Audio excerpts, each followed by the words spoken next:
What's going on, everybody? Today we are looking at the G.I. Joe Classified Series David Big Ben Bennett in Nightforce Deco. Now, he's in Nightforce Deco, but I'm not 100% certain that this is one of those situations where this is sort of a pre-paint and we're going to get a standard. This may be the Big Ben that we get in the Classified Series. And if that's the case, I'm okay with this. It's close enough to the vintage figure. It's close enough to the deco that I would want this figure to be in. And when they announced it was Nightforce, I was a little bit taken aback because it does, for all intents and purposes, look like the Big Ben that I know and love. So let's take a look at the packaging. First of all, we get the digital render there on the cover, as well as more of these dark energon crystals, which I'm really digging, and I'm liking the sort of storytelling and the narrative that they're telling with the box. We also get a corgi, which has a reference to the cartoon. I believe I heard that it's a reference to the cartoon. I don't know. I'm not great with the references, to be honest. Then we get the loadout in the box up in the corner there. We get some art down on the side. Then the Nightforce logo there, G.I. Joe, David Big Ben Bennett. I like David Bennett. If you said, oh yeah, David Bennett, I'd be like, I have no idea which G.I. Joe that is. Big Ben, the code names are what I know my Joes by, for sure. On the side there, we get that blue sort of digital, depiction of the art, the QR code, as well as the little icons for the specialties, what Big Ben is good at. They are too small to even really tell what they are, which is too bad because I was really digging those on the older packaging. But they are depicted a little bit bigger on the back there. So there is the full loadout of what's in the box. Big Ben is big. He stands at 6.5 inches tall, or 167 millimeters. There's the rest of his loadout. And then a couple call outs to some of the details that we're going to see on the figure. So the Union Jack on one shoulder. And then I don't know if this is a Nightforce logo or if this is sort of just for Big Ben. I seem to think that there's another figure that has that logo on there that we've seen so far, but now I can't remember. I feel like maybe Tunnel Rat has that on his shoulder. But I will confirm that maybe when the Nightforce Tunnel Rat comes out. Then on the other side, of course, we get that full art, the full length of the box. And Big Ben is, of course, number 77 for any and all that are keeping track. I feel bad for you completionists out there because there are a ton of G.I. Joe classified figures out and a ton of them being released really, really rapidly at this point. So I get most of them, but not all of them. So, good luck and God bless you, everyone that's a completist of this line, because it can't be easy. Anyways, let's get this guy out of the box.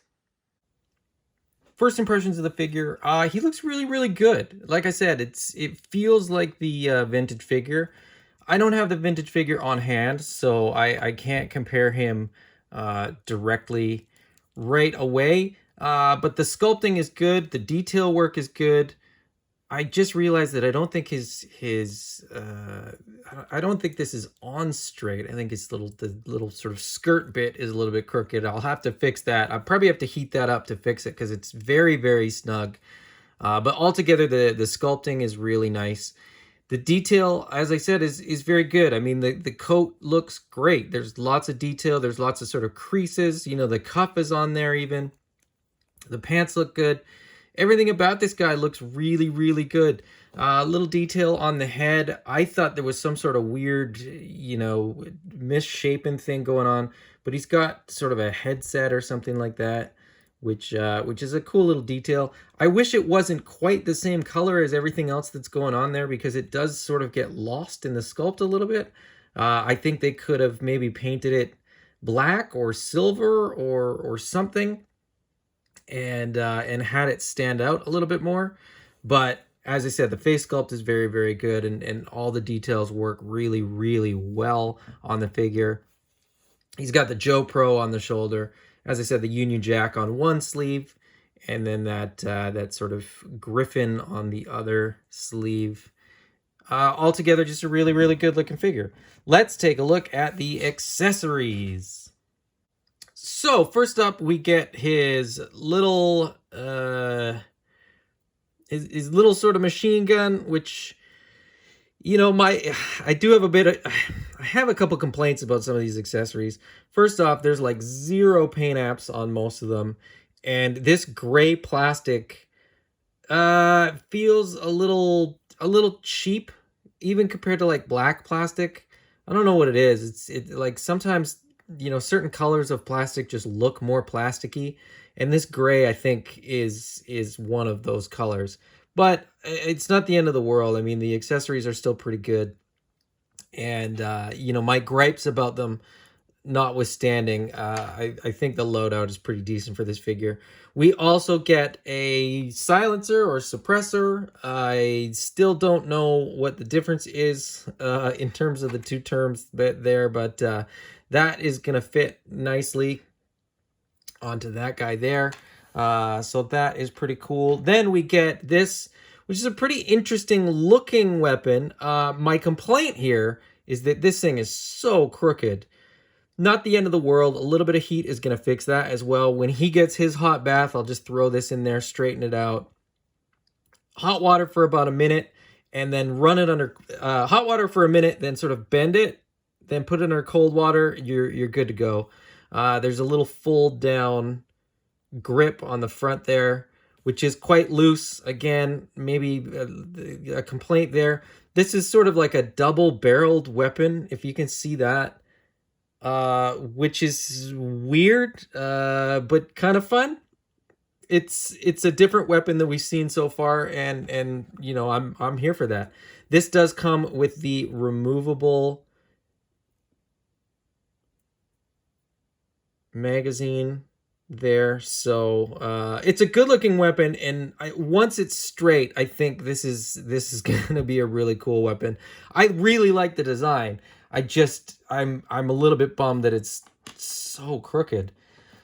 Then we get the Big Ben weapon there. I don't know what, you know, this is designed around in sort of a real world weapon. I don't know if it is or not. I don't know the names of any of these things.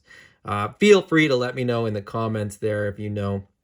Again, a little bit crooked. This one's not nearly as bad as the other one, but still gonna need some hot water to straighten it out. And this one comes with this you know, drum canister of bullets. The Big Ben was released as a Walmart exclusive.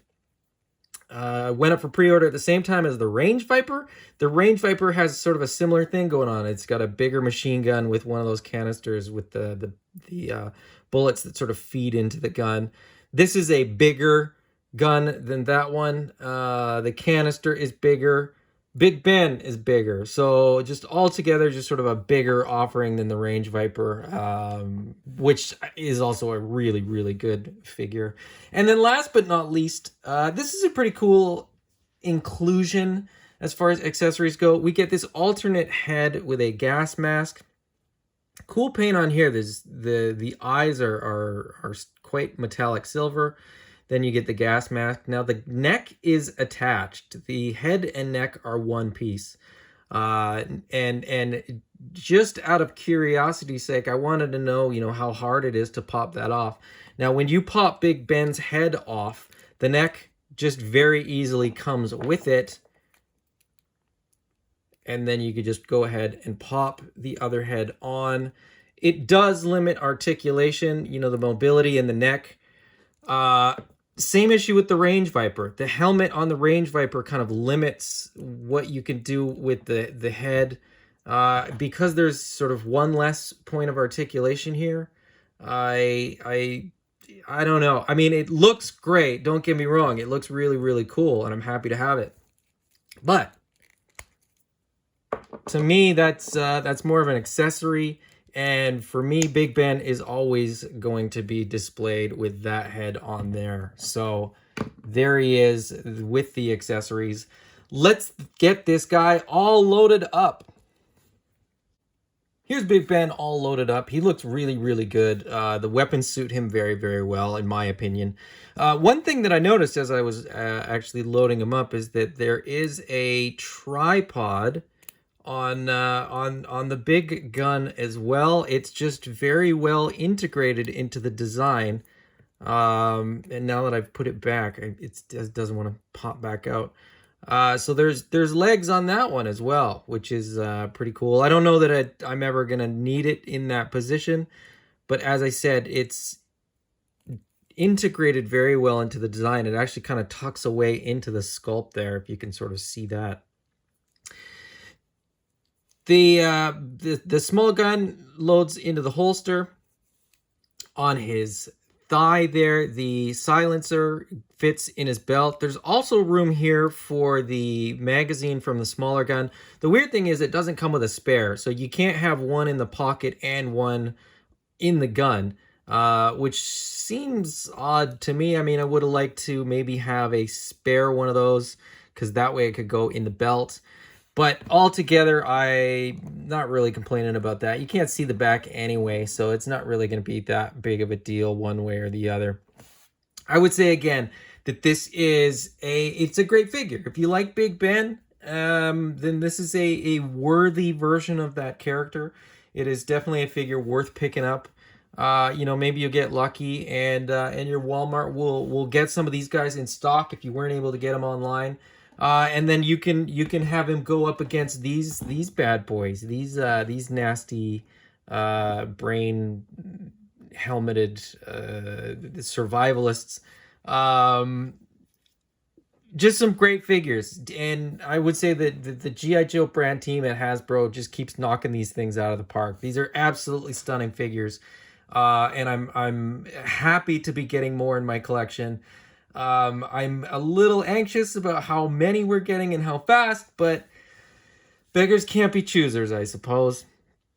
Anyways, if you like the video, please hit that thumbs up. If you want to see more, please subscribe. Hit that bell icon if you want notifications for future videos. And until next time, bye-bye.